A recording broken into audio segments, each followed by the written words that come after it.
Hello friends, कैसे हो आप सब लोग।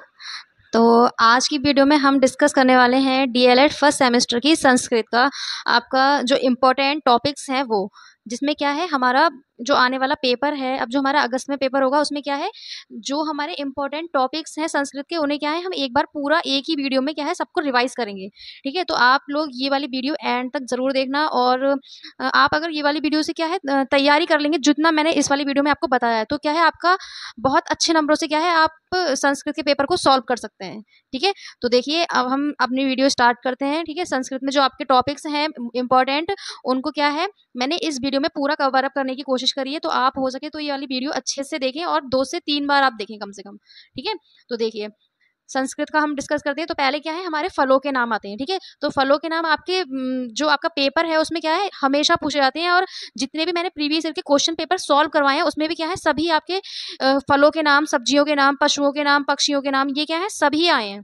ठीक है, तो हम ये सब डिस्कस करते हैं। देखिए फलों के नाम, तो यहाँ पे मैंने 10 फलों के नाम लिखे हैं। आप अगर 5 भी याद कर लेंगे तब भी काफी है, लेकिन मैंने आपके लिए जो आपको इजी लगे आप वही वही याद करें। ठीक है, तो देखिए आम को हम यहाँ बोलते हैं आम्रम। ठीक है, आम का क्या बोलते हैं हम आम्रम बोलते हैं। नारियल को बोलते हैं नारिकेलम। नाशपाती को अमृत फलम। केला कदली फलम। अनार दाड़िमम। शरीफा सीता फलम। लीची, लीची को हम बोलते हैं लीची का। अंगूर, अंगूर को हम बोलते हैं द्राक्षा। तरबूज को हम बोलते हैं कालिंदम। और बेर को हम बोलते हैं बदरी फलम। ठीक है, तो ये क्या है हमारे फलों के नाम है। ठीक है, ये हमारे क्या है पेपर में हमसे जरूर पूछे जाएंगे। इसमें से हो सकता है आपसे क्वेश्चन ये पूछ ले कि 5 फलों के नाम लिखिए संस्कृत में, या फिर 2 फलों के नाम लिखिए। ठीक है, तो आप लोग ये अच्छे से याद कर लीजिए बिल्कुल। ठीक है, आम्रम आम, नारिकेलम नारियल, अमृत फलम नाशपाती, कदली फलम केला, दाड़िमम अनार, सीताफलम शरीफा, लीचिका लीची, द्राक्षा अंगूर, कालिंदम तरबूज, बदरी फलम बेर। ठीक है, और देखिए नेक्स्ट है हमारा अनाज और सब्जियों के नाम। तो प्याज को हम बोलते हैं पलांडू। प्याज को क्या बोलते हैं पलांडू। मटर को हम बोलते हैं कलाए। कद्दू को हम बोलते हैं कूशमांडा। कटहल को हम बोलते हैं पंसा। आलू आलू, परवल पटोला, गेहूं गोदूम, चना चड़का, चावल तंडुला, जौ का है यवा। ठीक है, जौ का है यवा। और बताइए और क्या बोलते हैं बाजरे को क्या बोलते हैं ये बताइए जरा आप। मैंने पिछली वीडियो में आपको बताया था बाजरे को हम क्या बोलते हैं प्रियांगू। ठीक है, बाजरे को हम बोलते हैं प्रियांगू। और एक मैंने और बताया था आपको सरसों का, तो सरसों को क्या बोलते हैं शर्षपा। ठीक है, तो यहाँ पे ये आपके क्या हो गए अनाज के नाम हो गए। प्याज मीन्स क्या होता है पलांडू। प्याज को संस्कृत में क्या बोलते हैं पलांडू बोलते हैं। मटर को कलाए, कद्दू कूशमांडा, कटहल पंसा, आलू आलू, परवल पटोला, गेहूं हो गया आपका गोधूम, चना हो गया आपका चड़का, चावल हो गया आपका तंडुला, जौ हो गया आपका यवा। ठीक है, समझ में आ रहा है ना आपको, ये आपको याद करने हैं। ठीक है, देखिए सरसों को आप क्या बोलते हैं शर्षपा। बाजरा बोलते हैं प्रियंगू। देखिए बाजरा आपका 2023 के पेपर में आया हुआ है। ठीक है, बाजरा को क्या बोलते हैं प्रियंगू। अब देखिए ये हो गए हमारे अनाज के नाम। ठीक है, और देखिए अब है हमारे पक्षियों के नाम। तो कोयल को क्या बोलते हैं कोकिला। कबूतर को कपोता, कौवे को काकहा, बगुला को बका, मोर मयूरा, हंस मराल। ठीक है, भौरा भ्रमर। भौरा का क्या है भ्रमर। मैना क्या है सारिका। ठीक है, तो ये आपके पक्षियों के नाम हो गए कोकिला, कपोता, काकहा, बका, मयूरा, मराला, भ्रमर, सारिका। ये हो गए आपके पक्षियों के नाम। नेक्स्ट है हमारा पशुओं के नाम। देखिए ये बहुत इंपॉर्टेंट है आपके हर पेपर में, जो भी आप पेपर सॉल्व करोगे, मैंने आपको सारे संस्कृत के पेपर सॉल्व करवाए हैं और उसमें ये सभी आए हुए हैं कि फलों के नाम, अनाज के नाम, पक्षियों के नाम, पशुओं के नाम। ठीक है, तो इन्हें आप अच्छे से रट के जाइए। ठीक है, देखिए पशुओं के नाम देखिए घोड़ा अश्वा, बकरा अजा। ठीक है, अब देखिए यहाँ पे बकरा क्या है अजा है, और मैंने आपको बताया था कि बकरी होती है तो यहाँ पे आ का डंडा लग जाएगा, विसर्ग की जगह यहाँ आ का डंडा अजा। ठीक है, ये क्या है अजा। ठीक है, गधा गर्दभा, कुत्ता स्वान या कुक्कुरा भी बोलते हैं। ठीक है, कुक्कुरा भी बोलते हैं। चूहा मूषका, और चुईया मूषिका, छोटी की मात्रा लग जाएगी शा पे। ठीक है, बंदर मरकटा या बानर भी बोलते हैं इसको। बैल वृषभ, खरगोश शशकहा, हाथी गजा, शेर सिंघा, भैंस महिषा। ठीक है, याद हो गए आपको ये पशुओं के नाम। देखिए मैंने बहुत इजी इजी इसलिए लिखे हुए हैं अपने नोट्स में, ताकि क्या है आप लोगों को याद करने में क्या है बिल्कुल भी परेशानी ना हो। ठीक है, अब ये सरल सरल है आपके। ठीक है, अश्वः अजा गर्दभः श्वान मूषकः मर्कटः वृषभ शशकः गजा सिंघः महिषा। ठीक है, समझ में आ गया ये। नेक्स्ट आती है हमारी 1 से लेके 30 तक गिनती। ठीक है, वैसे आज तक आपके 30 तक पूछा नहीं गया है वैसे, ठीक है, लेकिन क्या है आप 1 से 30 तक कर लीजिए। मोस्टली क्या है 20 तक या 25 तक ही आती हैं, ठीक है, लेकिन कम से कम आपको 30 तक तो याद होना ही चाहिए, ताकि आपसे कोई सा भी पूछ ले तो क्या है आप बता दें उसे अच्छे से। तो देखिए, एक, एकः, दो, त्रयः, चत्वारः, पंच, षट्, सप्त, अष्ट, नव, दश। ठीक है, 10, फिर एकादश, द्वादश, त्रयोदश, चतुर्दश, पंचदश। ठीक है, पंचदश 15। उसके बाद आएगा षोडश, षोडश, सप्तदश, अष्टदश, नवदश। अब देखिए 19 को नवदश या एकोन विंशति भी बोलते हैं। ठीक है, एकोन विंशति या ऊन विंशति, ऊन विंशति भी बोलते हैं, आप ये भी लिख लेना। ठीक है, जो मैं बोल रही हूँ आप ध्यान से सुनिए उसे। नवदश, एकोन विंशति या ऊन विंशति। ठीक है, एकोन विंशति, विंशति होता है आपका 20 और एकोन का मतलब होता है एक कम, तो 20 में से एक कम करेंगे तो कितना हो गया 19 हो गया ना, तो एकोन विंशति। और ये 19 आपका बहुत इंपॉर्टेंट है। 19 जो है आपका इंपॉर्टेंट है, बहुत बार पेपर में ये पूछा जा चुका है आपका। ठीक है, 19 हो गया, एक 29 हो गया, ये बहुत पूछे जाते हैं आपके। ठीक है, फिर विंशति, विंशति मतलब 20, फिर एका विंशति, विंशति 20 हो गया, एका मतलब एक, तो एक और 20 कितने हो गए 21 हो गया ना, तो एका विंशति, द्वाविंशति, त्रयोविंशति, फिर चतुर्विंशति, पंचविंशति, षड्विंशति, सप्तविंशति, अष्टविंशति, नवविंशति। ठीक है, अब देखिए इसको एकोन त्रिंशत भी बोलते हैं। त्रिंशत माने होता है 30 और एकोन मतलब एक कम, तो 30 में से एक कम करेंगे तो कितना आएगा 29 आएगा। ठीक है, तो इसको एकोन त्रिंशत या ऊन त्रिंशत। ठीक है, और फिर 30 को बोलते हैं त्रिंशत। गिनती याद हो गई अच्छे से, समझ में आ गई ना। देखिए रटना नहीं है ऐसे, ठीक है, बस खाली 20 का याद कर लीजिए। 20 को बोलते हैं विंशति, फिर आपका भाई 21 को एका विंशति, 2 को हम द्वा बोलते थे द्वाविंशति, त्रयोविंशति, चतुर्विंशति, ऐसे ही आपको पूरी गिनती याद हो जाएंगी। ठीक है, आगे बात समझ में, गिनती याद हो जाएंगी ना, तो ये आपके मोस्ट इंपॉर्टेंट है, अच्छे से इसको याद करके जाइएगा गिनती को आप। ठीक है, अब देखिए नेक्स्ट है हमारा संज्ञा। देखिए आपकी क्या है संज्ञा, आपसे पेपर में पूछ ली जाती है कि संज्ञा क्या है, संज्ञा के भेद कितने होते हैं। ठीक है, तो देखिए संज्ञा क्या है, किसी व्यक्ति, वस्तु, स्थान, जाति या समूह, भाव के नाम को संज्ञा कहते हैं।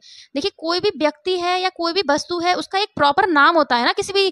देखिए अब मैं हूँ, ठीक है, मेरा नाम क्या है, मेरा नाम आलिया है। ठीक है, आप हैं, आपका नाम भी अपना एक नाम है ना फिक्स। तो कोई भी व्यक्ति होता है, कोई भी वस्तु होती है, तो क्या होता है उसका क्या नाम होता है ना एक प्रॉपर, तो उसी नाम को हम क्या बोलते हैं, उसी नाम को हम बोलते हैं संज्ञा। ठीक है, उसी नाम को हम क्या बोलते हैं संज्ञा बोलते हैं। किसी भी व्यक्ति का या किसी स्थान का, किसी भी वस्तु का, किसी जगह का, या कोई भी हमारा भाव है, हम उसका कोई एक प्रॉपर नाम होता है ना हमारा। ठीक है, तो उसी नाम को हम संज्ञा बोलते हैं। जैसे कि किसी का नाम मोहन है या किसी का नाम गीता है, तो ये संज्ञा हो गई। कोई स्थान है, जैसे मैंने मान लिया कोई स्थान है जयपुर है, लखनऊ है, ठीक है, तो वो स्थान का नाम हो गया ना, तो वो आपका संज्ञा हो गई। कोई जाति विशेष, मतलब जाति के लिए मैं क्या बोलूँ, जाति क्या होगी, पहाड़, पहाड़ में कोई भी पहाड़ हो सकता है, जैसे हिमालय हो गया आपका, तो ये क्या हो गया संज्ञा हो गया ना, उसका एक प्रॉपर नाम है। ठीक है, स्त्री हो गई, तो स्त्री में क्या है, स्त्री की मतलब पूरी जाति का बोध हो रहा है, स्त्री जाति का पूरा बोध हो रहा है यहाँ पे, तो ये क्या हो गई संज्ञा हो गई। अब देखिए संज्ञा के भेद, तो प्रमुख रूप से संज्ञा क्या है, 3 भेद होते हैं संज्ञा के। प्रमुख जो मुख्य रूप से होते हैं वो 3 भेद होते हैं, वैसे क्या है आपके 5 भेद भी होते हैं। ठीक है, लेकिन मुख्य रूप से आपसे पूछेगा तो मुख्य रूप से संज्ञा के 3 भेद होते हैं। अब कौन कौन से होते हैं वो, एक होती है आपकी व्यक्तिवाचक संज्ञा, दूसरी होती है आपकी जातिवाचक संज्ञा, और एक होती है आपकी भाववाचक संज्ञा। ठीक है, तो व्यक्तिवाचक संज्ञा क्या होता है, देखिए व्यक्तिवाचक संज्ञा वह होता है जो शब्द किसी विशेष प्राणी, वस्तु अथवा स्थान व भाव का ज्ञान कराते हैं। ठीक है, व्यक्तिवाचक संज्ञा कहलाते हैं, मतलब कोई भी व्यक्ति है या प्राणी है, उसका एक प्रॉपर नाम है, मतलब उसका एक विशेष ज्ञान करवा रहे हैं, तो वह क्या हो गया, वह आपका व्यक्तिवाचक संज्ञा हो गया। जैसे कि गंगा, महात्मा गांधी, तो देखिए गंगा क्या है, गंगा क्या है आपकी, एक गंगा नदी है, तो आपको क्या है एक विशेष जगह का बोध हो रहा है, आपको पता चल गया ना कि एक ही चीज है ये। ठीक है, तो ये क्या हो गई व्यक्तिवाचक संज्ञा हो गई, महात्मा गांधी। ठीक है, तो ये क्या है, हमारे देश के कौन थे, राष्ट्रपिता थे। ठीक है, राष्ट्रपिता थे, तो यहाँ पे क्या है, ये महात्मा गांधी, हमें पता चल रहा है किसी व्यक्ति के बारे में बताया जा रहा है, एक प्रॉपर इंसान के बारे में बताया जा रहा है, तो यहाँ पे क्या हो गया, ये आपका व्यक्तिवाचक संज्ञा हो गया। ठीक है, नेक्स्ट है आपका जातिवाचक संज्ञा। ठीक है, तो जातिवाचक संज्ञा क्या होता है, वह है शब्द जो किसी प्राणी, स्थान की जाति का बोध कराते हैं। ठीक ठीक है। जातिवाचक संज्ञा कहलाते हैं, जैसे कि पहाड़, स्त्री, भवन। अब देखिए पहाड़ क्या है, पहाड़ कोई सा भी पहाड़ हो सकता है, हिमालय पर्वत हो सकता है, ठीक है, माउंट एवरेस्ट हो सकता है, आपका कोई भी कंचनजंगा हो सकता है, ठीक है। तो कोई सा भी पहाड़ हो सकता है, मतलब ये पहाड़ जो है वो किसी एक प्रॉपर व्यक्ति का नाम नहीं बता रहा, ठीक है। इस पहाड़ से सभी पहाड़ की पूरी जाति, आपकी जाति का बोध हो रहा है, पूरी पहाड़ की जाति, कोई सी भी पहाड़ हो सकता है आपका। तो इससे क्या है कि पहाड़ की पूरी जाति का बोध हो रहा है, तो यहाँ पे क्या है, ये जातिवाचक संज्ञा हो गया। स्त्री मतलब पूरी स्त्री जाति का बोध हो रहा है यहाँ पे, ठीक है। भवन कोई सा भी भवन हो सकता है, ठीक है। तो यहाँ पे क्या है, ये जातिवाचक संज्ञा हो जाएंगे यहाँ पे, ठीक है। नेक्स्ट है आपका भाववाचक संज्ञा। अब देखिए भाववाचक संज्ञा क्या होता है, तो भाववाचक संज्ञा जो शब्द किसी भाव, दोष, गुण, स्वभाव आदि का बोध कराते हैं, मतलब जो शब्द किसी की आपको इमोशंस, ठीक है, इमोशंस बोल सकते हैं आप उसको, ठीक है। तो इमोशंस का जो आपको फील करवाते हैं, उसको बोध करवाते हैं, वो आपके भाववाचक संज्ञा होते हैं, जैसे कि कड़वा, मित्रता, ईमानदारी। अब देखिए कड़वा क्या है, एक टेस्ट है, मतलब मैं कड़वा, मेन बात आप ये समझिए कि भाववाचक संज्ञा वह होती है जिसको हम छू नहीं सकते, ठीक है, जिसे क्या है हम स्पर्श नहीं कर सकते, वह हमारी भाववाचक संज्ञा होंगी। जैसे कि कड़वा, ये एक टेस्ट है, हम इसे फील कर सकते हैं लेकिन हम इसे छू तो नहीं सकते ना। मित्रता, ठीक है, उसकी और मेरी घनिष्ठ मित्रता है, ठीक है, राम और श्याम की घनिष्ठ मित्रता है, तो मित्रता एक भाव हो गया, ठीक है, एक फीलिंग हो गई, तो यहाँ पे ये क्या हो गया, भाववाचक संज्ञा हो गई। ईमानदारी क्या है, राम बहुत ईमानदार है, तो ईमानदारी क्या आप छू सकते हैं, ठीक है, टच कर सकते हैं क्या उसे, नहीं कर सकते ना, क्योंकि वो क्या है, एक भाव है, ठीक है, एक क्या है, एक फीलिंग है। तो यहाँ पे ये क्या हो गई, भाववाचक संज्ञा हो गई, ठीक है। तो आपको संज्ञा समझ में आ गया, व्यक्तिवाचक संज्ञा, जातिवाचक संज्ञा और भाववाचक संज्ञा, ठीक है। आई होप, मुझे लगता है आपको समझ में आ रहा होगा, और संज्ञा क्या है आपको समझ में आ गई होगी कि संज्ञा क्या है, किसी व्यक्ति, वस्तु या स्थान के नाम को संज्ञा कहते हैं। और संज्ञा के भेद कितने हैं, 3 भेद हैं संज्ञा के, व्यक्तिवाचक संज्ञा, जातिवाचक संज्ञा और भाववाचक संज्ञा, ठीक है। नेक्स्ट है हमारा सर्वनाम। अब देखिए सर्वनाम आपके पेपर में संज्ञा भी आता है, सर्वनाम भी आता है। फर्स्ट जो सेमेस्टर दिया है आपको, उसमें क्या है, संज्ञा सर्वनाम आपका दोनों ही टॉपिक दिए हुए हैं, और दोनों ही क्या है आपके पेपर में पूछे जाते हैं। तो देखिए सर्वनाम क्या है, सर्वनाम 2 शब्दों से मिलकर बना है, सर्व प्लस नाम। सर्व का अर्थ क्या होता है, सभी, और नाम का अर्थ होता है संज्ञा, ठीक है। नाम का अर्थ क्या होता है, संज्ञा, अर्थात वे शब्द जो संज्ञा के स्थान पर प्रयोग किए जाते हैं, ठीक है, वह शब्द जो क्या है संज्ञा के स्थान पर प्रयोग किए जाते हैं सर्वनाम कहलाते हैं। जैसे कि मैं, तुम, वह आदि। अब मैं के लिए क्या बोलते हैं, अश्मत बोलते हैं ना संस्कृत में, तुम के लिए त्वयम, वे के लिए क्या बोलते हैं, ते, कौन के लिए बोलते हैं क, ठीक है। तो ये क्या हो गए, आपके सर्वनाम हो गए। संस्कृत व्याकरण में 35 सर्वनामवाची शब्द होते हैं। अब देखिए संस्कृत व्याकरण में जो सर्वनामवाची शब्द होते हैं वो टोटल कितने हैं, 35 हैं, ठीक है। समझ में आ रही है आपको।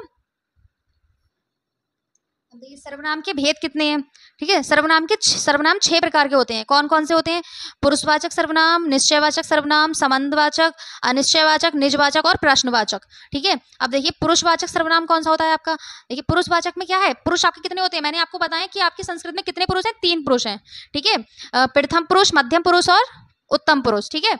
तो देखिए प्रथम पुरुष में क्या आता है, देखिए उत्तम पुरुष में आता है आपका मैं, ये उत्तम में आता है, तुम आता है मध्यम में,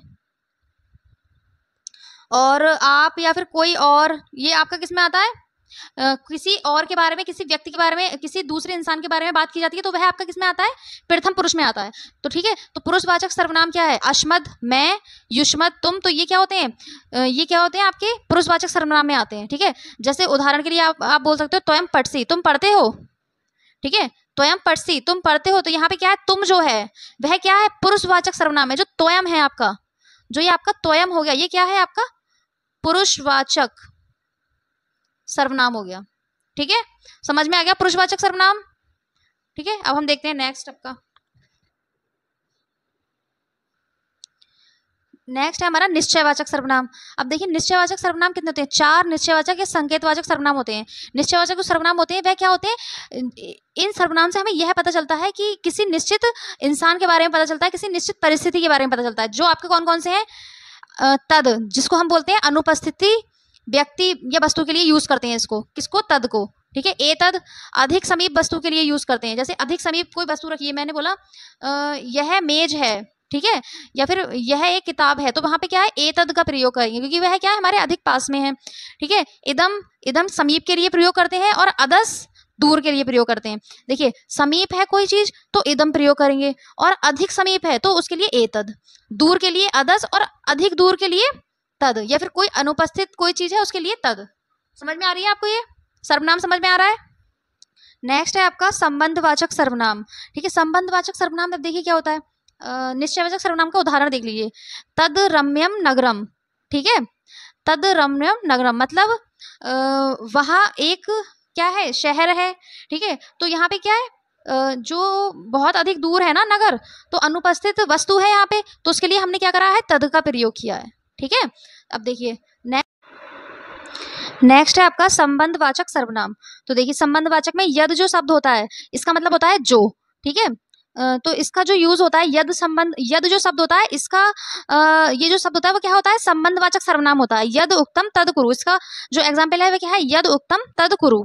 ठीक है, अब देखिए निजवाचक सर्वनाम। निजवाचक सर्वनाम क्या होता है, इसमें आपके स्वतः, निज, स्वयं, मम इत्यादि, मतलब इसमें क्या है, अपने आप के बारे में। निज का मतलब होता है स्वयं। ठीक है, अपने अपने बारे में क्या है बताया जाता है, वह क्या होता है, निजवाचक सर्वनाम होता है। जैसे सा स्वतः कार्य करोति, अपना काम स्वयं करो।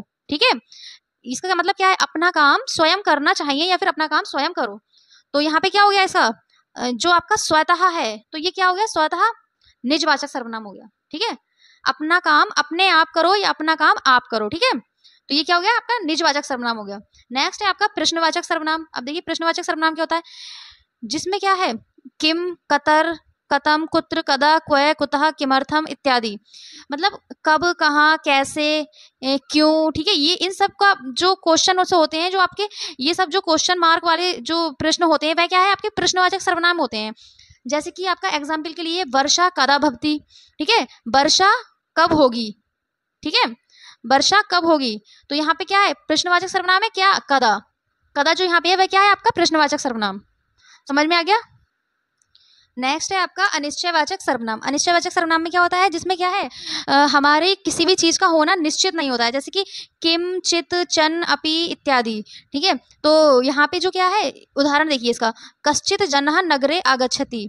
ठीक है, नगर में कौन लोग आए।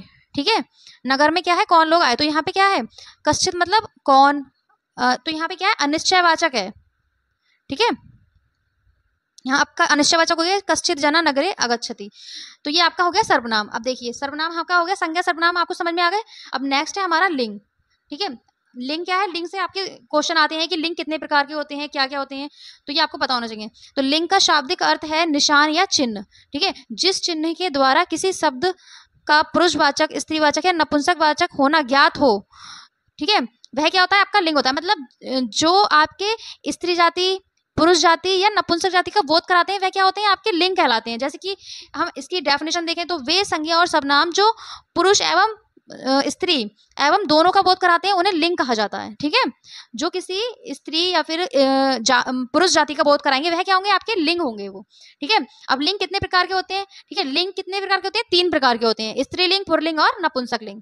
ठीक है, तो स्त्रीलिंग क्या होते हैं, स्त्रीलिंग जो स्त्री जाति का बोध कराते हैं वह आपके स्त्रीलिंग होते हैं। पुल्लिंग क्या होते हैं, जो पुल्लिंग पुरुष जाति का बोध कराते हैं। ठीक है, जो पुरुष जाति का बोध कराते हैं वह क्या होते हैं, आपके पुल्लिंग होते हैं। नपुंसक लिंग क्या होते हैं, वह जो ना ही स्त्री जाति का बोध कराते हैं और ना ही पुरुष जाति का बोध कराते हैं। ऐसे क्या होते हैं, ऐसे लिंग आपके नपुंसक लिंग होते हैं। ठीक है, स्त्रीलिंग में आपके नदियों के नाम आएंगे। ठीक है, ये आपके क्या है, याद कर लीजिएगा, आप किसी भी नदी का नाम पूछेगा तो वह आपको स्त्रीलिंग में होगा। पुल्लिंग में आपके रत्नों के नाम आएंगे, वारों के नाम, मतलब सोमवार, मंगलवार, बुधवार, ये सब क्या होंगे, आपके पुल्लिंग में आते हैं। धातुओं के नाम जैसे सोना, चांदी, हीरा। ठीक है, ये सब किसमें आते हैं, आपके पुल्लिंग में आते हैं। नपुंसक लिंग में फलों के नाम जैसे सेब, आम, ये सब क्या है, आपके नपुंसक लिंग में आएंगे।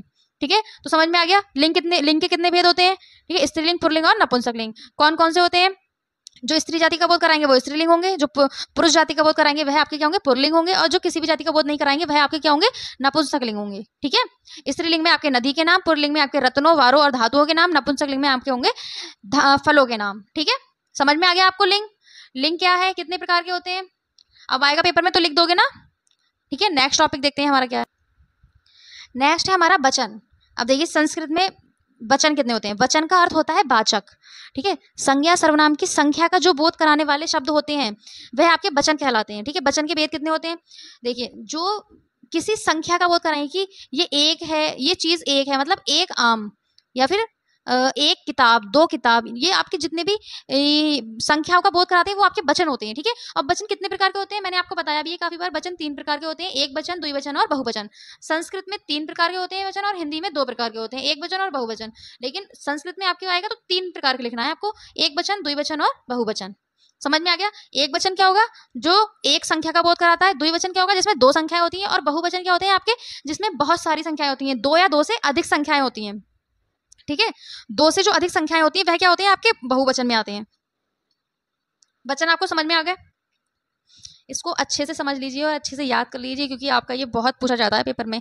वचन, लिंग, विभक्ति, ये सब क्या है, बहुत आती हैं आपके पेपर में। गिनतियों के नाम, फलों के नाम, ठीक है। मैं बहुत आपको, इसलिए मैं एक ही वीडियो बना रही हूँ पूरे आपके इसकी, ताकि आपको क्या है, एक बार में सारी इंपॉर्टेंट चीजें क्या है, रिवाइज हो जाए, ठीक है।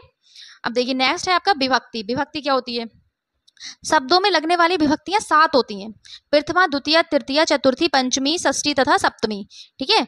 अब देखिए विभक्तियां क्या होती हैं, जो हमारी रूप हम पढ़ते हैं तो यहाँ पे जो आपकी विभक्तियां लिखी जाती है, प्रथमा, द्वितीय, तृतीय, ये आपकी विभक्तियां होती हैं। विभक्तियां 7 होती हैं, ठीक है। देखिए इनके तीनों वचनों में अलग अलग प्रत्यय लगते हैं। देखिए यहाँ पे आपकी विभक्तियां होती हैं, वचन कितने होते हैं, 3 होते हैं ना, एक वचन, द्विवचन और बहुवचन। तो ये जो वचन होते हैं ना, तो उसमें जो विभक्तियां लगी होती हैं वो सब क्या होती हैं, अलग अलग होती हैं, ठीक है। इनमें अलग अलग प्रत्यय लगे होते हैं, और ये प्रत्यय कितने होते हैं, 21 होते हैं, जिन्हें सुप नाम से जाना जाता है, ठीक है। सुप प्रत्यय को लग जाने पर ही शब्द पद बनकर प्रयोग योग होता है, ठीक है। जब यहाँ पे आपका सुप प्रत्यय लग जाएगा, उसके बाद ही जो शब्द होगा वह क्या है, प्रयोग योग होगा, ठीक है। तथा जब उसमें सुप प्रत्यय लग जाता है तो ऐसे शब्द फिर बाद में क्या कहलाते हैं, सुबंत कहलाते हैं। समझ में आ रही है आपको, विभक्ति समझ में आ रही है क्या है, ठीक है। तो विभक्तियां कितनी होती हैं, 7 होती हैं, प्रथमा, द्वितीय, तृतीय, चतुर्थी, पंचमी, षष्ठी और सप्तमी, ठीक है। ये क्या है, इनके तीनों वचनों में प्रत्यय लगे होते हैं, और प्रत्यय कितने होते हैं, 21 होते हैं। और प्रत्यय सुप प्रत्यय के लग जाने के बाद ही जो शब्द होता है वह पद बनकर प्रयोग होता है, और जो सुप प्रत्यय लगता है उसके कारण जो पद होते हैं वह आपके सुबंत कहलाते हैं। आगे बात समझ में इतनी, ठीक है, क्लियर है यहाँ तक। अब नेक्स्ट टॉपिक है हमारा कारक, ठीक है। अब देखिए कारक क्या होते हैं, ये 6 कारक होते हैं, ठीक है। कारक कितने होते हैं, 6 होते हैं आपके। कौन कौन से, कर्ता ने कर्म को करण से संप्रदान के लिए, अपादान से अलग होने के अर्थ में, और अधिकरण में पर, ठीक है। अब देखिए कारक होते क्या है एक्चुअली, देखिए जैसे किसी भी, राम ने श्याम से ये कहा, कुछ कहा, ठीक है। तो राम ने श्याम से कुछ कहा, तो राम ने, तो कर्ता ने, मतलब यहाँ पे क्या हो गया, राम क्या हो गया, कर्ता हो गया, क्योंकि उसके साथ क्या है, कारक कौन सा लगा है, ने कारक लगा है ना, ठीक है। कारक उसमें कौन सा लगा है, ने कारक लगा है। तो जो राम हो गया वो क्या हो गया, कर्ता हो गया। कर्ता ने किसको, श्याम को, तो कर्म क्या हो गया, श्याम हो गया ना, श्याम को, ठीक है। तो यहाँ पे क्या है, ऐसे आप इसको वाक्य में प्रयोग करते हैं, कर्ता ने कर्म को करण से संप्रदान के लिए, अपादान से अलग होने के अर्थ में। अब देखिए अपादान से अलग मतलब पेड़ से पत्ते गिरे। अब पेड़ से जो पत्ते गिरे हैं वह नीचे गिरे हैं ना जमीन पे, तो जो पेड़ से पत्ते मतलब अलग हो गए, तो कोई भी चीज अगर किसी चीज से अलग हो रही है तो वहां पे अपादान कारक लगता है आपका। तो यहाँ पे जो पेड़ से पत्ते गिरे, ठीक है, तो यहाँ पे कौन सा कारक हो गया, अपादान कारक हो गया, ठीक है। बिल्ली मेज पर बैठी है, तो यहाँ पे कौन सा कारक है, अधिकरण कारक है। मेज पर, ठीक है, पर आ रहा ना, तो मेज पर बैठी है तो अधिकरण कारक। समझ में आ गया आपको कारक। कर्ता ने कर्म को करण से संप्रदान के लिए, अपादान से अलग होने के अर्थ में, अधिकरण में पर। इसको अच्छे से याद कर लीजिए और वाक्य में प्रयोग करना सीख लीजिए, ठीक है। यहाँ पे आपके ये सूत्र लिखे हुए हैं, लेकिन आपके सूत्र आते नहीं है, तो आप इसको एक बार देख लीजिएगा। बाकी इसका आपका कोई इतना अभी पूछेगा नहीं आपसे अभी, ठीक है। मैंने यहाँ पे लिख दिए, जिसको अगर याद करना हो वो याद कर सकता है, ठीक है। नेक्स्ट है आपका धातु। अब देखिए धातु क्या होती है, क्रियाओं के मूल रूप को धातु कहते हैं, ठीक है। कोई भी क्रिया हुई, मतलब मैं कोई काम कर रही हूँ, मैं पढ़ रही हूँ, मैं क्या है, पढ़ रही हूँ, तो ये पढ़ है, पढ़, जो मैं पढ़ रही हूँ, तो पढ़ना क्या हो गया, क्रिया हो गई ना। मैं कोई कार्य कर रही हूँ, कोई क्रिया कर रही हूँ, तो क्या है वहां पे पढ़ना एक क्रिया हो गई। तो ये क्रिया का मूल रूप है, पढ़ना क्या है, क्रिया है, और पढ़ना का जो मूल रूप हो गया पठ, पठ। तो ये पठ क्या है, ये धातु है। तो क्रिया के मूल रूप को क्या बोलते हैं, धातु बोलते हैं। जैसे कि भू, गम, दृश। भू मीन्स होना, किसी कार्य का होना, ठीक है। गम मीन्स जाना, मैं कहीं जा रही हूँ, कोई क्रिया कर रही हूँ, गम धातु हो गई। दृश मीन्स देखना। पठ भी बोल सकते हैं, पठ, पठ एक धातु है, मैं कुछ पढ़ रही हूँ, पठ एक धातु है, ठीक है। तो यहाँ पे पठ क्या हो गई, धातु हो गई। तो धातु समझ में आ गई, क्रियाओं के मूल रूप को धातु कहते हैं, जैसे भू, गम, दृश और पठ, ठीक है। संस्कृत व्याकरण में लगभग 2000 धातुएं हैं, ठीक है। आपसे पूछेगा कि संस्कृत व्याकरण में कितनी धातुएं, तो कितनी धातुएं, 2000 धातुएं, ठीक है। सभी धातुओं को 3 पदों में विभाजित किया गया है, सभी धातुओं को 3 पदों में विभाजित किया गया है। कौन कौन से पद है? आत्मनेपदी, परस्मैपदी और उभयपदी। ठीक है, ये आपकी क्या है, धातुओं को 3 पदों में जो विभाजित किया गया है उनके नाम है। कौन कौन से? आत्मनेपदी, ठीक है, परस्मैपदी और उभयपदी। समझ में आ गया? धातु में बस आपसे इतना ही पूछेगा, बस आपको इतना पता होना चाहिए। आगे बात समझ में, धातु समझ में आ गई क्या है? ठीक है, अब चलिए नेक्स्ट टॉपिक पे चलते हैं। क्या है नेक्स्ट टॉपिक? है हमारा लकार। अब देखिए, लकार आपके बहुत आते हैं, आपको पता होना चाहिए क्या लकार है, क्या कौन कौन से होते हैं। संस्कृत में लकार कहते किसे हैं? ठीक है, लकार का मतलब होता है समय, किस समय पर कौन सा काम हो रहा है। ठीक है, तो वह क्या होता है आपका, लकार में होता है आपका। ठीक है, तो संस्कृत में क्रियाओं की विभिन्न अवस्थाओं को लकारों द्वारा प्रकट किया जाता है। ये 10 लकार होते हैं। कितने होते हैं? 10 लकार होते हैं। प्रारंभ में ला होने के कारण इनको लकार कहा जाता है। ठीक है, देखिए लकारों की जो संख्या होती है वो कितनी होती है? 10 होती है। लेकिन क्या है, आपके सेमेस्टर में सिर्फ 5 लकार हैं, हमें सिर्फ 5 ही पढ़ने हैं। ठीक है, 10 हमें नहीं पढ़ने हैं, होते 10 हैं बट आपके सिलेबस में इतना नहीं है। ठीक है, तो यहाँ पे क्या है, लकार क्या होता है? जिसमें किसी कार्य के समय का होना बोध होता है। ठीक है, समय का आपका बोध होता है, वह क्या है, आपका लकार कहलाता है। संस्कृत में क्रियाओं की विभिन्न अवस्थाओं को लकारों द्वारा प्रकट किया जाता है। लकार कितने प्रकार के होते हैं? 10 होते हैं लकार। प्रारंभ में ला होने के कारण, जो जितने भी लकार है उसमें क्या है, प्रारंभ में ला है। ठीक है, तो प्रारंभ में ला होने के कारण इनको क्या कहते हैं? लकार कहा जाता है। ठीक है, अब देखिए लकार कौन कौन से हैं। आपका है लट लकार, लंग लकार, लिरिट लकार, लोट लकार और विधिलिंग लकार। अब देखिए लट लकार है, लट लकार का प्रयोग किसमें होता है? लट लकार का हमारा प्रयोग होता है वर्तमान काल के लिए। लंग लकार प्रयोग किस लिए होता है? भूतकाल, मतलब जो बीत गया है, किसी बीते हुए काल में जो कोई कार्य हुआ है वो हमारा भूतकाल में आता है। लिरिट लकार होता है हमारा भविष्य काल में। किसके लिए होता है? हमारा भविष्य काल। लोट लकार होता है हमारा प्रार्थना के अर्थ में। ठीक है, और विधिलिंग होता है हमारा चाहिए के अर्थ में। समझ में आ रही है बात? लकार को आप समझ रहे हो ना, क्या क्या होता है लकार? लकार हमारे 10 होते हैं लेकिन 5 पढ़ेंगे हम। लट लकार, लंग लकार, लिरिट लकार और लोट लकार, विधिलिंग लकार। ठीक है, समझ में आ गई? अब देखिए लट लकार क्या होता है। लट लकार वर्तमान काल में अगर किसी भी कोई क्रिया कर रहे हैं हम, कोई भी अगर कार्य कर रहे हैं वर्तमान काल में, तो वह कार्य क्या है, वह क्रिया, उसका जो धातु रूप है वह लट लकार के अकॉर्डिंग लगेगा। ठीक है, अब देखते हैं कैसे लगेगा। जैसे कि मैंने मान लिया यहाँ पे पठ धातु है। ठीक है, पठ धातु है, पठ मीन्स क्या होता है? पढ़ना। ठीक है, लट लकार में देखते हैं, लट लकार क्या है? वर्तमान काल। ठीक है, तो यहाँ पे आपके क्या है? प्रथम पुरुष, मध्यम पुरुष और उत्तम पुरुष, एक वचन, द्विवचन और बहुवचन। अब देखिए लट लकार में पठ धातु के जो रूप होते हैं वह कैसे चलते हैं, देखिए कैसे चलेंगे। पठती, पठता, पठंती, पठसी, पठता, पठत, पठामी, पठावा, पठामा। कैसे चलेगा? पठती, पठता, पठंती, पठसी, पठता, पठत, पठामी, पठावा, पठामा। आगे बात समझ में? ये आपको अच्छे से याद होना चाहिए, तभी आप संस्कृत में वाक्य बना पाएंगे। ठीक है, अगर आपको ऐसे याद नहीं हो रहा पूरा, कुछ नहीं करना है, पठ धातु लगाते हैं यहाँ पे, इसको हटा दो, इतना याद करो, ती था अंति, सी था आमी आवा आमा। सिंपल है, हो जाएगा याद। कैसे करना है? ती था अंति, सी था आमी आवा आमा। ठीक है, समझ में आ रही है ये बात? ठीक है, ये हो गया आपका लट लकार में। अब देखते हैं हम लंग लकार में कैसे करते हैं। अब देखिए लंग लकार क्या होता है? भूतकाल। ठीक है, तो भूतकाल में देखिए कैसे चलेगा। पठ धातु का लंग लकार में, तो आपठत, आपठताम, आपठन, आपठा, आपठतर, आपठतम, आपठत, आपठम, आपठाव, आपठाम। ठीक है, अब देखिए ये भी याद नहीं हो रहा है तो इसकी भी ट्रिक देख लीजिए। देखिए ता तामना, आह तमता, अम आव आम। समझ में आ रही है? स्टार्टिंग में आ तो लगेगा ही, स्टार्टिंग में आ लगेगा आपका। और क्या है? पठ धातु है, पठ हो गया ये। उसके बाद ता तामना, आह तमता, अम आव आम। ठीक है, ये हो गया आपका पठ धातु का लंग लकार रूप। ऐसे ही आपका लिरिट लकार होता है। अब देखिए लिरिट लकार में क्या होगा। लिरिट लकार में होता है आपका पठिष्यति, पठिष्यठा, पठिष्यन्ति, पठिष्यसि, पठिष्यता, पठिष्यत, पठिष्यामि, पठिष्यावा, पठिष्यामा।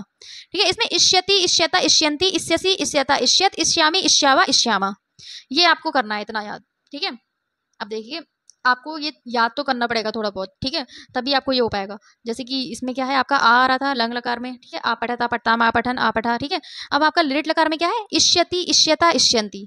तो इष्यति तो मतलब पठिष्यति, पठिष्यता, पठिष्यन्ति। आगे बात समझ में? तो लिरिट लकार में आपके ऐसे चलेंगे। उसके बाद आता है आपका लोट लकार। अब देखिए लोट लकार में पठ धातु कैसे चलेगी। तो ये हो जाएगा आपका पठतु, पठता, पठतु, पठताम, पठंतु, पठ, पठतम, पठत, पठानी, पठा, पठाम।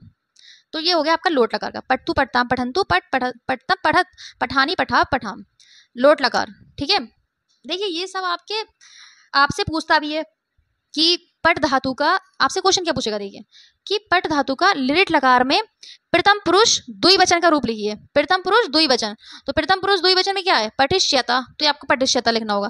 या फिर आपको क्वेश्चन क्या दे देगा, पठिष्यामा दे देगा। पठिष्यामा किस लकार और पठिष्यामा का लकार, विभक्ति और वचन बताइए। अब आपको बताना पड़ेगा कौन सा विभक्ति, कौन सा वचन, कौन सा लकार है। तो आपका कौन सा लिरिट लकार है, ठीक है, उत्तम पुरुष है और क्या है, बहुवचन है, ठीक है।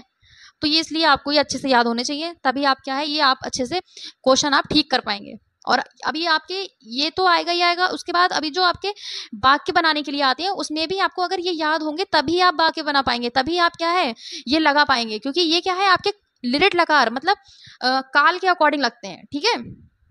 जो क्रिया है, ठीक है, वह क्या है, किसके अकॉर्डिंग लगेगी, लकार के अकॉर्डिंग लगेगी, ठीक है। अब देखिए नेक्स्ट हम देखते हैं, लोट लकार हो गया हमारा ये।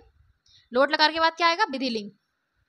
अब देखिए लोट लकार के बाद हमारा क्या आ गया, विधिलिंग। विधिलिंग क्या होता है, चाहिए क्या अर्थ, मैंने भी आपको बताया था, ठीक है। तो देखिए इसमें क्या होगा, पठ धातु ही है लेकिन किसमें, विधिलिंग में। तो पठेत पठेताम पठेयु, पठे पठेतम पठेत, पठेयम पठे पठेम। आ गई समझ में, पठेत पठेताम पठेयु, पठे पठतम पठेत, पठेयम पठे पठेम। अब देखिए ये आपके पांचों लकार हो गए। पांचों लकार में मैंने आपको पट धातु के सारे ही रूप बता दिए हैं। और लकार कितने होते हैं, 5 लकार होते हैं।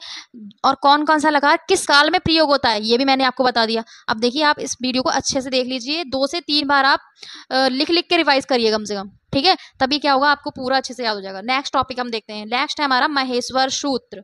अब देखिए महेश्वर सूत्र आपके 2023 के पेपर में पूछे गए कि महेश्वर सूत्र लिखिए।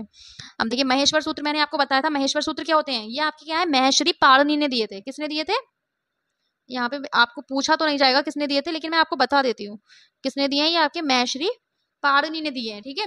महेश्वरी पाणिनि ने महेश्वर सूत्रों की रचना की और ये महेश्वर सूत्र होते कितने हैं, 14। और महेश्वरी पाणिनि ने क्या बताया, महेश्वरी पाणिनि ने इन महेश्वर सूत्रों की रचना कैसे की थी, शिव के जो भगवान शिव होते हैं उनके डमरू से निकलने वाली ध्वनियों के अकॉर्डिंग इन सूत्रों की रचना की गई है, जिसकी वजह से इन्हें क्या है, शिव सूत्र भी बोला जाता है, ठीक है, जिसकी वजह से इन्हें शिव सूत्र भी बोला जाता है, ठीक है। अब हम देखते हैं ये 14 महेश्वर सूत्र कौन कौन से। अब देखिए ये आपको याद करने होंगे अच्छे से, ठीक है। पहला है आपका आई उड़ रिरी लिरिक एओंग एओच हयवरट लड़ यम गणनम झबय गढ़धस जब गढ़धस खफ छठ थचड़ तब कपई शशर हल, ठीक है। ऐसे आपको एक साथ में याद होने चाहिए अच्छे से, ठीक है। अब जैसे प्रत्याहार होते हैं, प्रत्याहार इन आपके महेश्वर सूत्रों से ही मिलके बनते हैं, ठीक है। अभी प्रत्याहार क्या है, 42 प्रत्याहार होते हैं आपके। कितने प्रत्याहार होते हैं, 42, और वो इन सूत्रों से मिलके बनते हैं। जैसे कि अक प्रत्याहार, अक प्रत्याहार के वर्णों में कौन कौन से वर्ण आएंगे, तो कौन कौन से आएंगे, आ ई उ रिरी लिरी, तो आई उड़ रिरी लिरिक, ठीक है, तो अक प्रत्याहार हो गया। ऐसे ही आपका क्या होता है, एच प्रत्याहार, तो एच में कौन कौन से आएंगे, ए ओ ए ओ, ठीक है, ये आपका एच प्रत्याहार हो गया। तो ऐसे ही आपके क्या है, कोई सा भी आप प्रत्याहार बना सकते हैं। जैसे कि आपने बना लिया झस प्रत्याहार, तो झस प्रत्याहार में कौन कौन से वर्ण आएंगे, भा या झा भा गा डा धा जा बा गा डा ध, ये आपके किसमें आएंगे, झस प्रत्याहार में आएंगे। समझ में आ रही है आपको महेश्वर सूत्र, ठीक है। तो महेश्वर सूत्र एक बार हम और बोलते हैं, ठीक है, एक बार आप अच्छे से रिवाइज करिए मेरे साथ में, आपको अभी याद हो जाएंगे। आई उड़ रिरी लिरिक एयोंग एओच हयवरट लण यम गणनम झभय गढ़धस जब गढ़दस खफ छठ थ चट तब कपई शशर हल, ठीक है। ये हो गए आपके महेश्वर सूत्र, इसको अच्छे से याद कर लीजिए, पेपर में आ सकता है ये, ठीक है। अब देखिए उसके बाद क्या है हमारा शब्द रूप। अब देखिए शब्द रूप भी आपको याद होना बहुत जरूरी है। अकारांत, आकारांत, ईकारांत, ऊकारांत, ये सब क्या है आपको याद होने चाहिए, ठीक है, ये सब क्या है आपको याद होने चाहिए। तो आप क्या है अच्छे से क्या है सेंटेंस वाक्य बना सकते हैं और आपसे क्वेश्चन भी आता है इससे, ठीक है। अब देखते हैं हम अकारांत में, देखते हैं हम राम के रूप कैसे चलते हैं। देखिए एक तरफ हमारा क्या है विभक्तियां लिखी जाती हैं और दूसरी तरफ एक वचन, द्विवचन और बहुवचन। तो ये हमारी विभक्तियां हैं, ये हमारा एक वचन, द्विवचन और बहुवचन। अब क्वेश्चन कैसे आता है, ठीक है, प्रथमा विभक्ति राम में प्रथमा विभक्ति बहुवचन में कौन सा रूप होगा, प्रथमा विभक्ति बहुवचन तो रामः, ठीक है। अब देखिए याद कैसे करने हैं, मैंने याद किए थे तो मैंने तो ऐसे में याद किए हैं, ठीक है। अब देखिए कैसे, रामः रामम रामेण रामाय रामात रामस्य रामे राम, ठीक है, मैंने ऐसे याद किया है। आप चाहे तो ऐसे भी याद कर सकते हैं, लेकिन मुझे ऐसे सरल लगा तो मैंने ऐसे याद किया हुआ है। ठीक है, तो कैसे याद किया, रामः रामम रामेण रामाय रामात रामस्य रामे हे राम। ठीक है, रामो रामो रामाभयम रामाभयम रामाभयम रामियो रामियो हे राम। ठीक है, रामः रामान रामे रामेभ्य रामेभ्य रामाणाम रामेशु हे रामा। ठीक है, तो अगर आप ऐसे में याद करेंगे तो आपको इजी लगेगा, बाकी आपकी मर्जी है, आप ऐसे में भी याद कर सकते हैं। ठीक है, तो समझ में आ गया राम के रूप कैसे याद करने हैं। ठीक है, अब देखिए नेक्स्ट देखते हैं हम। नेक्स्ट है हमारे नदी के रूप, ईकारांत। ठीक है, नदी के रूप क्या है, ईकारांत। नदी के रूप भी बहुत आते हैं, आपको नदी के भी याद करने होंगे। तो देखिए नदी में क्या है, नदी नदीम नद्धा नद्ध नद्धा नद्धा नद्धाम हे नदी। ठीक है, नद्धो नद्धो नदीभ्याम नदीभ्याम नदीभ्याम नद्यो नद्यो हे नदो। फिर नधा नदी नदी भी नदीभ्य नदीभ्य नदीनाम नदीशु हे नदा। ठीक है, अब क्वेश्चन कैसे आएगा, अगर आपको ये दे दिया कि नदी नाम में कौन सी विभक्ति और कौन सा वचन है, नदी नाम में कौन सी विभक्ति और वचन लिखिए, तो कौन सी विभक्ति है, षष्ठी विभक्ति और बहुवचन। नदी नाम किसका रूप है, नदी का रूप है। ठीक है, षष्ठी विभक्ति में आता है और बहुवचन में आता है। आगे बात समझ में, कैसे क्वेश्चन आएगा और आपको कैसे लिखना है। ठीक है, तो ये हो गए आपके नदी के रूप, आप इसे अच्छे से याद कर लीजिएगा। ठीक है, आपको ये रूप याद करने होंगे क्योंकि इसकी कोई ट्रिक नहीं है, आपको ऐसे ही याद करने होंगे ये। ठीक है, आप चाहें तो इसको आप एक सॉन्ग की तरह याद करिए, कैसे भी याद करिए, बट आपको याद करने हैं। ठीक है, अब देखिए नेक्स्ट हमारा क्या है,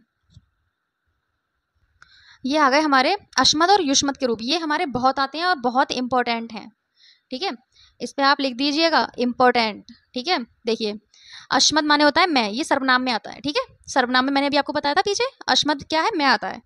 ठीक है, तो इसमें देखिए, इसमें क्या है, प्रथमा विभक्ति, एक वचन, बहुवचन और द्विवचन और बहुवचन। ठीक है, तो इसको मैंने कैसे याद किया, मैंने इसको भी ऐसे में याद किया है।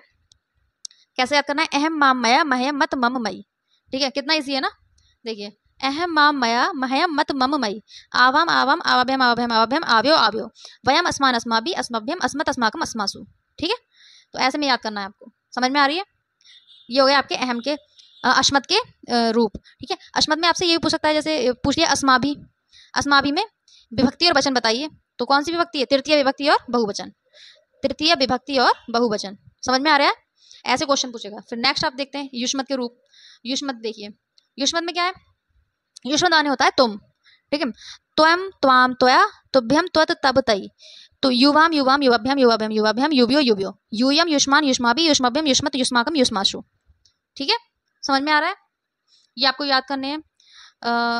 आप कम से कम 3-4 बार इसको रिवाइज करिए दिमाग लगाकर।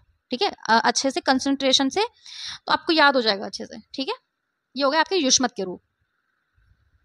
अब देखिए आपका नेक्स्ट टॉपिक है संस्कृत का शब्दों में अनुवाद। अब देखिए आपके अनुवाद हर पेपर में आते हैं, आपको पता ही होगा। ठीक है, तो अब देखिए अनुवाद हम कैसे करेंगे, तो आपको कैसे करना है, मैं आपको बता देती हूँ कि किसकी संस्कृत क्या क्या होती है, आपको क्या है वह बनाने में आसानी होगी। जैसे प्रथम पुरुष में क्या होता है, शा तौ ते, सा माने वह, पुरलिंग में। ठीक है, सा माने वह, सा इसके आगे डंडा लग जाएगा तो स्त्रीलिंग हो जाएगा। ठीक है, तो स्त्रीलिंग में आ जाएगा सा, तो स्त्रीलिंग सा। तत् माने होता है नपुंसक लिंग, अगर किसी नपुंसक लिंग की बात चल रही है, मतलब किसी फल की बात चल रही है, तो वहां आप क्या लगाएंगे, तत् फलम। ठीक है, उसके बाद तो मीस होता है बे दोनों, ये हो गया बह, बे दोनों बे सब। ठीक है, सा ते ता। ठीक है, तो स्त्रीलिंग ये भी आपका क्या हो गया, बे दोनों बे सब, ये भी क्या हो गया आपका, बह बे दोनों और बे सब। ठीक है, नपुंसक लिंग में तत् ते तानी। ठीक है, उसके बाद मध्यम पुरुष में क्या आएगा, त्वयम युवाम यूयम, तो त्वयम मीस तुम, युवाम मीस तुम दोनों, यूयम मीस तुम सब।